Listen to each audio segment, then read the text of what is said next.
यक्ष ने धर्मराज युधिष्ठिर से प्रश्न किया, मृत्यु के समय सब यहीं छूट जाता है। सगे संबंधी मित्र कोई साथ नहीं दे पाते, तब उसका मित्र कौन होता है, कौन साथ देता है? युधिष्ठिर ने कहा, मृत्यु प्राप्त करने वाले मित्र, वापस पढ़ती हूँ। युधिष्ठिर ने कहा, मृत्यु प्राप्त करने वाले का मित्र दान है, वही उसका साथ दे पाता है। यक्ष का अगला प्रश्न था, श्रेष्ठ दान क्या है? युधिष्ठिर ने कहा, जो श्रेष्ठ मित्र की भूमिका निभा सके। यक्ष ने अगला प्रश्न किया, दानम परम किम च? दानम परम किम च? युधिष्ठिर का उत्तर था, सुपात्र दत्तम। जो सत्पात्र या सुपात्र को दिया जाए, जो प्राप्त दान को श्रेष्ठ कार्य में लगा सके, उसी सत्पात्र को दिया गया दान श्रेष्ठ होता है, वही पुण्य फल देने में समर्थ होता है।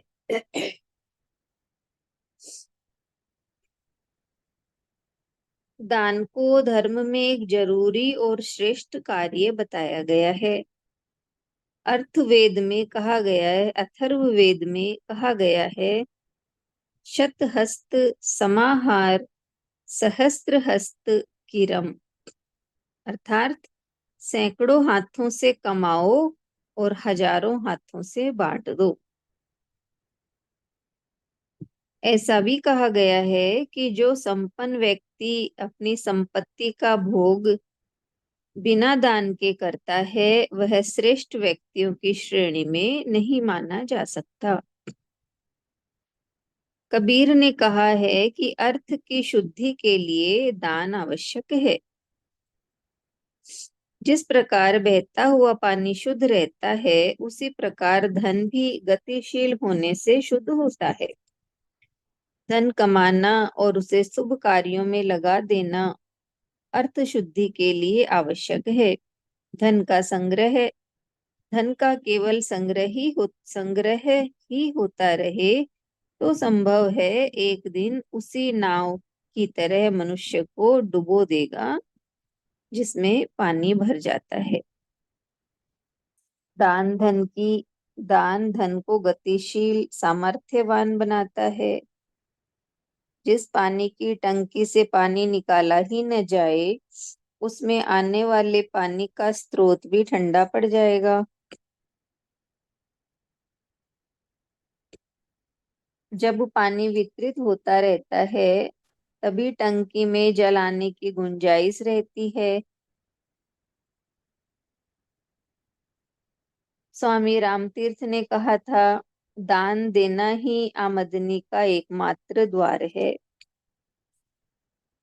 जहाँ दिया नहीं जाता, खर्च नहीं किया जाता, वहां धीरे धीरे आमदनी की संभावना कम हो जाती है। दान व्यवहारिक जीवन में एक ऐसी साधना पद्धति है कि जिसके माध्यम से हम अपने आप में अनेक आध्यात्मिक, मानसिक, चारित्रिक गुण विशेषताओं का अर्जन कर सकते हैं।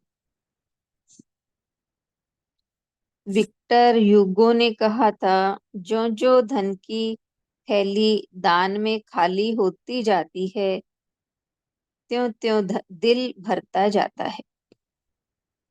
दान से मिलने वाला संतोष और प्रसन्नता का महत्व कम नहीं है। स्वामी विवेकानंद अमेरिका में थे। एक दिन जब वे अपना भोजन बनाकर खाने की तैयारी में थे, तो बच्चों की एक टोली हंसते हंसते वहां आ पहुंची। स्वामी जी से नहीं रहा गया और उन्होंने बच्चों को पास बिठाकर बड़े प्यार से सारा भोजन खिला दिया। एक अन्य सज्जन जो ये सब देख रहे थे बोले, स्वामी जी आप तो अब भूखे ही रह जाएंगे। स्वामी जी ने कहा, इन बच्चों को भोजन कराकर जो तृप्ति मुझे हुई है, जो संतोष मिला है वह उस भोजन से नहीं मिल सकता था। इतना ही है। आमदनी का द्वार लेसन है, धन के लिए ही बताया है। सब सारे में किस तरह हमें दान देना है। तो यक्ष ने युधिष्ठिर से प्रश्न किया कि मृत्यु के समय सब छूट जाता है, तो उसका मित्र कौन होता है? तो कहा दान। दान साथ कौन देता है? तो दान ही मनुष्य का साथ देता है। और दान को सुपात्र को दिया जाना चाहिए, ताकि वो प्राप्त दान को श्रेष्ठ कार्यों में लगा सके। और ये बहुत अच्छा बताया कि सैकड़ों हाथों से कमाओ और हजारों हाथों से लुटा दो, बांट दो धन को। तो जो भी व्यक्ति श्रेष्ठ व्यक्ति है, जो धन का भोग बिना दान के करता है, वो श्रेष्ठ व्यक्तियों की, जो संपन्न व्यक्ति है वो दान नहीं करता है, तो वो श्रेष्ठ व्यक्तियों की श्रेणी में नहीं आता। तो अर्थ की शुद्धि के लिए दान बहुत जरूरी है। जिस तरह से जल बहता रहता है तो शुद्ध रहता है, उसी तरह से धन है, गतिशील रहे, शुभ कर्मों में लगा रहे, तो अर्थ यानी धन हमारा शुद्ध हो जाता है। जिस तरह से कोई व्यक्ति धन को संग्रह ही करता रहे, उसे बांटे नहीं, तो जिस तरह से नाव में पानी भर जाता है तो वो डूब जाती है, उसी तरह से तो मनुष्य भी संग्रह करता रहे तो डूब जाता है। इसलिए संतों ने कहा है कि नाव में जल और जीवन में धन बढ़ जाए तो उन्हें उलीचता रहना चाहिए। मतलब जैसे नाव में पानी भर जाए तो उसे दोनों हाथों से बाहर निकालते रहना चाहिए।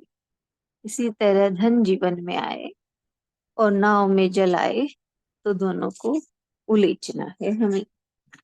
इस तरह से वाणी हमें बताया है कि दान देने से हमारे भीतर में संतोष, तृप्ति, प्रसन्नता आती चली जाएगी। जैसे जैसे दान की थैली खाली होती है, वैसे वैसे मन, हमारा दिल भरता चला जाता है। हरि ओम।